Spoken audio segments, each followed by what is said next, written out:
ప్రత్యేకించి ఒక 60 మంది తీవ్రవాదులు కాశ్మీర్లోకి రావడం, ఎప్పుడూ లేనిది మొదటిసారి నువ్వే మతం అని అడిగి చంపడం. అంతకుముందు అందరినీ కనబడ్డోళ్ళందరినీ కాల్చి చంపేయడం దగ్గర నుంచి నువ్వే మతం అని అడిగి కాల్చి చంపడం.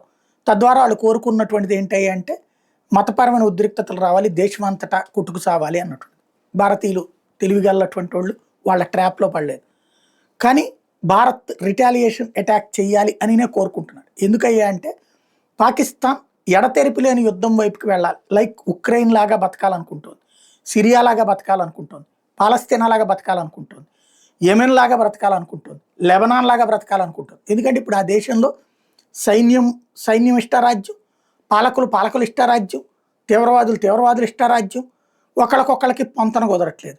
కాబట్టి ఎంతో కొంత సంపాదించుకోవాలంటే చైనా వాడిచ్చే డబ్బులు, లేకపోతే కనుక టర్కీ వాడిచ్చే డబ్బులు, వాటితో బతకాలంటే అక్కడ యుద్ధం కావాలి వాళ్ళు కోరుకుంటుంది. భారతదేశం ఇవాళ చీఫెస్ట్ మ్యానుఫ్యాక్చరింగ్ కాస్ట్ల కిందన చైనాని దాటేస్తుంది. Number 1 India, number 2 China, number 3 Vietnam, ఆ తర్వాత Thailand, Philippines, Bangladesh, Indonesia, Cambodia, Malaysia, Sri Lanka ఉన్నాయన్నది అమెరికాకి సంబంధించినటువంటి వరల్డ్ రిపోర్ట్ చెప్తున్నటువంటి. కాబట్టి భారతదేశానికి భవిష్యత్తులో పరిశ్రమలు రాబోతున్నాయి కాబట్టి దెబ్బ కొట్టే ఎత్తుగడ ఇందులో ఒకటి.